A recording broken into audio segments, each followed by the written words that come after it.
Hi hello guys, welcome to our YouTube channel. ఈరోజు ఈ వీడియోలో మనం పాలిటీ సబ్జెక్ట్ని ఎలా కంప్లీట్ చేయాలి అండ్ టైం టేబుల్ ఎట్లా వేసుకోవాలి అండ్ కాలేజ్కి వెళ్ళే వాళ్ళు ఈ సబ్జెక్ట్ని ఎలా డీల్ చేస్తే ఎంత తొందరగా సిలబస్ అవుతుందో అన్న టాపిక్ మీద ఈరోజు డిస్కస్ చేద్దాం.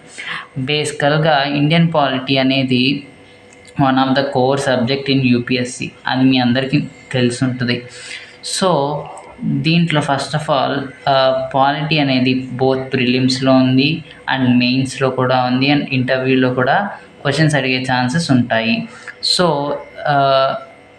దీన్ని ఎలా కవర్ చేయాలి? ఫస్ట్ ఆఫ్ ఆల్ మనం దీన్ని ఎలా కవర్ చేయాలనే టాపిక్కి వెళ్ళే ముందు మీరు మన ఛానల్ని సబ్స్క్రైబ్ చేసుకోండి అండ్ బెల్ ఐకాన్ని క్లిక్ చేయండి అండ్ మర్చిపోకుండా కామెంట్ చేయండి. అండ్ మీకు ఎలాంటి వీడియోస్ కావాలి, అలాంటివి ఏమైనా ఉంటాయి సో నాకు కామెంట్ చేస్తే నేను వాటి మీద అయితే వీడియోస్ చేస్తాను. అండ్ నేనేమనుకుంటున్నానంటే నేను ఒక 100 days ఛాలెంజ్ అయితే పెట్టుకున్నాను పాలిటీ కంప్లీట్ చేయడానికి. సో 100 days ఈ 100 days మీకు పాలిటీ రిలేటెడ్ వీడియోసే ఏదో ఒకటి మ్యాక్సిమం చేయడానికి ట్రై చేస్తాను. సో ఇంకా ఫస్ట్ ఆఫ్ ఆల్ మన వీడియోలో ఫస్ట్ టాపిక్ వచ్చి పాలిటీ సిలబస్ని ఎలా కవర్ చేయాలి. First of all polity sources అయితే చూద్దాం. మీకు పాలిటీ కంప్లీట్ చేయాలంటే ఫస్ట్ ఆఫ్ ఆల్ మీరు చేయాల్సింది 6th నుంచి 12th వరకు ఉన్న ఎన్సీఆర్టీస్ని చదవాలి. Basically 6th and 7th 8th అనేవి లైక్ బేసిక్ బుక్స్ అన్నమాట. సో వాటి నుంచి నోట్స్ ప్రిపేర్ చేసుకొని అక్కర్లేదు. ఇఫ్ మీకు కావాలి అనుకుంటే మీరు చేసుకోండి, ఆర్ ఎల్స్ అంతైతే యూజ్ అయితే లేదు. బట్ వై ఎందుకు చదవాలంటే, ఇప్పుడు సపోజ్ నేనైతే ఇంజనీరింగ్ స్టూడెంట్ని, నాకు ఈ పాలిటీ, హిస్టరీ, ఎకనామిక్స్ ఇవన్నీ నా స్కూలింగ్ లెవెల్తోనే అయిపోయాయి. దాని తర్వాత ఇంటర్ లెవెల్లో కానీ ఎక్కడా తగల. సో నేను ఆ బేసిక్స్ మర్చిపోయా. సో ఫస్ట్ ఆఫ్ ఆల్ ఏదైనా బాగుండాలంటే ఫౌండేషన్ బాగుండాలి. సో ఇక్కడ మీ పాలిటీకి ఫౌండేషన్ ఏంటంటే 6th నుంచి 12th వరకు ఉన్న ఎన్సీఆర్టీస్. అందులో 6th నుంచి 8th అనేవి వెరీ బేసిక్స్ అండ్ 9th నుంచి 10th ఈ 2 ఎన్సీఆర్టీస్ మన డెమోక్రటిక్స్ గురించి మాట్లాడతాయి.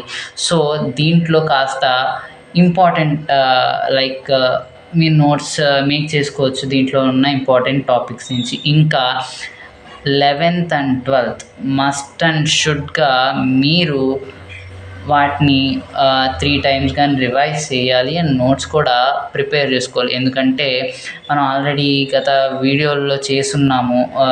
నిన్న ఒక వీడియో పెట్టాను ఇండియన్ పాలిటీ మీద. దాంట్లో కాన్స్టిట్యూషన్ నెట్వర్క్ అనే ఒక text book, class 11th text book అనేది చాలా important both mains and prelims point of వ్యూలో. సో ఇలాగా క్లాస్ 11 and 12th ఎన్సీఆర్టీస్ చాలా ఇంపార్టెంట్ కాబట్టి మీరు చూసుకోండి. అండ్ అలాగే క్లాస్ 11thలో ఉన్న పొలిటికల్ థియరీ అనేది if you are preparing for PSIR optional, it is very important. So మీరు ఆప్షనల్కి పిఎస్ఐఆర్ ప్రిపేర్ అయితే ఆ ఎన్సీఆర్టీని కూడా మస్ట్ అండ్ షుడ్గా చదవాల్సిందే.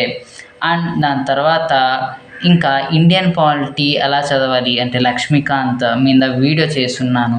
సో ఆ వీడియోని ఒకసారి చూడండి. అండ్ చూసిన తర్వాత ఈ వీడియోని చూస్తే మీకు ఇంకా క్లారిటీగా, క్లియర్ కట్గా అర్థమవుతుంది. ఇంకా first of all polity syllabus in prelims చూద్దాం. సో నేను ముందే ఆల్రెడీ చెప్పాను, మీరు ఒక సిలబస్ కాపీని మీ దగ్గర పెట్టుకోండి. ఇప్పుడు మీరు పాలిటీని చదువుతున్నారనుకోండి, ఆ పాలిటీ సిలబస్ అనేది మీకు అవగాహన ఉండాలి. అంటే మీకు నోటికి వచ్చి ఉండాలనుకోండి, ఆ సిలబస్ అంతా గుర్తుండాలి. First of all ప్రిలిమ్స్లోకి polity syllabus ఏముందంటే Indian polity and governance, constitution, political system, Panchayati Raj, public policies, rights issues. So ఇది మనకి ప్రిలిమ్స్లో ఉంది. అండ్ మనం సోర్స్ చూసుకుంటే దీనికి Lakshmikanth is enough and NCERTs also enough. దీంట్లో ఎస్పెషల్గా కొన్ని టాపిక్స్ మెన్షన్ చేశారు లైక్ కాన్స్టిట్యూషన్ అని. సో ఎప్పుడైనా యూపీఎస్సీ అనేది ఒక అథెంటిక్ బుక్ నుంచి కానీ లైక్ అథెంటిక్ ఇన్ఫర్మేషన్ నుంచి కానీ మనకి ప్రిలిమ్స్లో బిట్స్ ఇస్తారు కదా. సో ఇక్కడ కాన్స్టిట్యూషన్ అని మెన్షన్ చేశారు. వెదర్ నువ్వు ఇప్పుడు లక్ష్మీకాంత్ చదివావు అనుకోండి, అండ్ నేను ఇప్పుడు లక్ష్మీకాంత్ చదవద్దని చెప్పట్లేదు, కానీ ఇఫ్ సపోజ్ మీరు స్పెషల్ మెజారిటీ అని ఇలా టర్మ్స్ వినుంటారు. Not only in Lakshmikanth, in 11th NCERTs also they mention special majority. But is really constitution mention any special majority? Special majority అనే వర్డ్ని కాన్స్టిట్యూషన్లో మెన్షన్ చేశారా? సో ఈ ఆన్సర్ నాకు కామెంట్ చేసి చెప్పండి. సో నేను ఎందుకు ఈ విషయం చెప్పాలనుకుంటున్నాను, ఇక్కడ కాన్స్టిట్యూషన్ అని మెన్షన్ చేశారు. సో ఇండియన్ కాన్స్టిట్యూషన్ అని భారత రాజ్యాంగం తెలుసు కదా.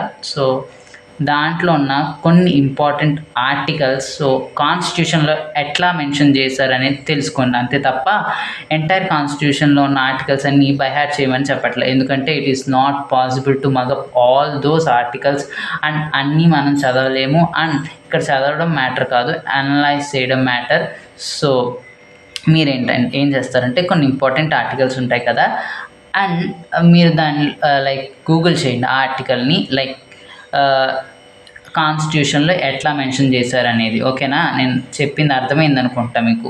అండ్ దాని తర్వాత పంచాయతీరాజ్. ఈ పంచాయతీరాజ్ కూడా చాలా ఇంపార్టెంట్. మీకు పంచాయతీరాజ్ బాగా క్లియర్గా అర్థం కావాలనుకుంటే 6th NCERTలో ఉంటుంది. సో ఫస్ట్ ఆఫ్ ఆల్ అది చదివిన తర్వాత మీరు లక్ష్మీకాంత్ పాలిటీలో ఉన్న పంచాయతీరాజ్ టాపిక్స్ని చూసుకోండి. సో ఇది ప్రిలిమ్స్లో ఉన్న సిలబస్ అన్నమాట. అండ్ పాలిటీ అనేది మెయిన్స్లో GS2లో భాగం అన్నమాట. GS2లో governance, constitution, polity, social justice and international relations. So మీరు ఇప్పుడు పాలిటీని కంప్లీట్ చేస్తున్నారంటే GS2లో ఉన్న సబ్జెక్ట్స్ని క్లియర్ చేస్తున్నట్టే. సో దాంట్లో ఏమేమి ఉన్నాయో అన్న సిలబస్ కాపీని మీ దగ్గర పెట్టుకోండి, ఎందుకంటే మెయిన్ సిలబస్ అనేది వ్యాస్ట్ సిలబస్. నేను దాన్ని ఇప్పుడు మీకు డిస్ప్లే చేయలేను కాబట్టి చెప్తున్నాను. ఒక్కసారి సిలబస్ చదివితే మీకు అవగాహన వస్తుంది.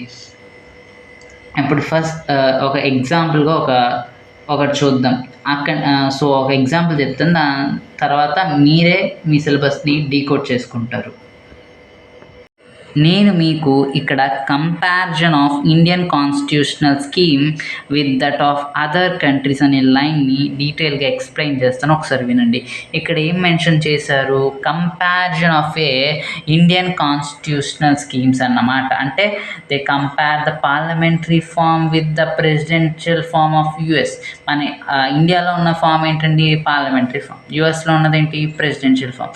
మన కాన్స్టిట్యూషన్లో ఏం మెన్షన్ చేసింది, పార్లమెంటరీ ఫామ్ గురించి మెన్షన్ చేశారు. సో ఇలాగ కంపేర్ చేయండి. అండ్ బిల్స్ ఆఫ్ రైట్ నేను ఆల్రెడీ గత వీడియోలో మీకు చూపించాను. 11th క్లాస్ NCERTలో కూడా ఇలాంటి కంపారిజన్లు ఉంటాయి. ఒకసారి దాన్ని కూడా రిఫర్ చేశాకే మీరు స్టాండర్డ్ బుక్ అయిన పాలిటీ బై లక్ష్మీకాంత్ని రిఫర్ చేయండి అని చెప్పాను.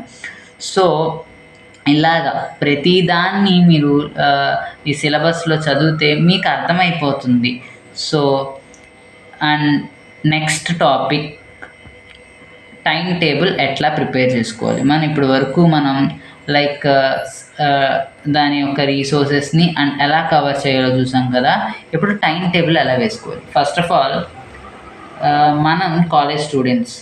సో మనకి కాలేజ్ ఎప్పటి నుంచి ఉంటుంది, కొంతమందికి అయితే 9 to 5 ఉండొచ్చు, నాకైతే 9:30 నుంచి 4:30 వరకు. అండ్ మీ కాలేజ్ టైమ్స్ ఏంటో కాస్త కామెంట్లో మెన్షన్ చేయండి. సో మీరు అటు కాలేజ్ని మెయింటైన్ చేయాలి అండ్ మీ ప్యాషన్ అయిన UPSCని కూడా మెయింటైన్ చేయాలి. ఎట్లా, సో ఇలాంటి టైంలోనే మీరు స్మార్ట్గా ఆలోచించాలి. సో స్మార్ట్గా ఆలోచించి ఒక స్మార్ట్ టైం టేబుల్ని ప్రిపేర్ చేసుకోండి. మీరు అంటే ఇట్స్ మై అడ్వైస్. సో నేను ఎట్లా చేసుకుంటున్నానని మాత్రం చెప్తున్నాను. And is like an example మాత్రమే. మీకు నచ్చిన విధంగా మీరు సెట్ చేసుకోండి.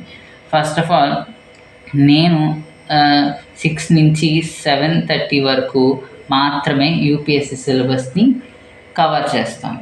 సో నేను ఆ టైంలో మాత్రమే డేకి చెప్పాను కదా, నేను ఒక సబ్జెక్ట్ అయ్యాక ఇంకో సబ్జెక్ట్కి వెళ్తాను, అంతవరకు వేరే సబ్జెక్ట్ ముట్టుకోను. సో నేను ఇప్పుడు పాలిటీ చేయాలనుకుంటున్నాను 100 డేస్లో. సో పాలిటీ మీదే ఉన్నాను. సో అలాంటప్పుడు 6 నుంచి 7:30 వరకు నేనేం కవర్ చేయగలను అని ఒక టు డూ లిస్ట్ అనేది ప్రిపేర్ చేసుకుంటాను. ఒకటైతే ఒకటి, రెండైతే రెండు. ఇఫ్ కాన్సెప్ట్ చిన్నగా ఉందనుకోండి, నేను 2 కాన్సెప్ట్లు చూసుకుంటాను. That means 2 lessons. ఇప్పుడు ప్రైమ్ మినిస్టర్ టాపిక్ ఉంది లక్ష్మీకాంత్లో, అది ఎన్నో పేజెస్ లేవు, ఒక 5 పేజెస్ ఉంటాయి. సో దాని రిలేటెడ్గా ఉన్న ప్రైమ్ మినిస్టర్తో పాటు సీఎం అనే టాపిక్ని చూసుకున్నాను, అది తక్కువ పేజెస్సే. సో ఈ 2 నాకు ఆ గంటన్నరలో నాకు సరిపోతాయి. సో అలాగా మీరు కూడా మీ టైంని సెగ్రిగేట్ చేయండి. దట్ మీన్స్ సపరేట్ చేయండి మీ టైం లైన్. ఇప్పుడు 6 to 9 చదవాలనుకున్నారనుకోండి, యూపీఎస్సికి ఒక గంట ఇచ్చి మిగిలిన వర్క్ మాత్రం like me college related or any skills మీద ఫోకస్ పెట్టండి. ఎందుకంటే ఇప్పుడు యూపీఎస్సి అనేది చెప్పలేని, like we can't predict UPSC. మనం 100% సక్సెస్ రేట్ ఉంటుందా అంటే చెప్పలేము. కాబట్టి ప్లాన్ బి అనేది చాలా అవసరం. కాబట్టి మీరు స్కిల్ని కూడా నేర్చుకోవాలి. నేను as a CSC related student కాబట్టి నేను కోడింగ్ నేర్చుకుంటా. సో మిగిలిన టైం నేను కోడింగ్కే ఇస్తాను. అండ్ ఏమైనా కాలేజెస్లో ఏమైనా అసైన్మెంట్స్ కానీ ఏమైనా వర్క్స్ ఇస్తే అవి నేను ఆ టైంలో కంప్లీట్ చేసుకుంటాను. సో సేమ్ మీరు కూడా ఏమైనా స్కిల్స్ కానీ అవి ఏమైనా నేర్చుకోండి. అండ్ మన ఛానల్లో నేను కోడింగ్ రిలేటెడ్ వీడియోస్ కూడా పెడదాం అనుకుంటున్నాను. ఇఫ్ యూ వాంట్ చెప్పండి నాకు కామెంట్స్లో, చేయమంటారో లేదో. సో ఇది ఈరోజు వీడియో. అండ్ నెక్స్ట్ ఎలాంటి వీడియోస్ కావాలో కామెంట్ చేయండి. And thank you for watching.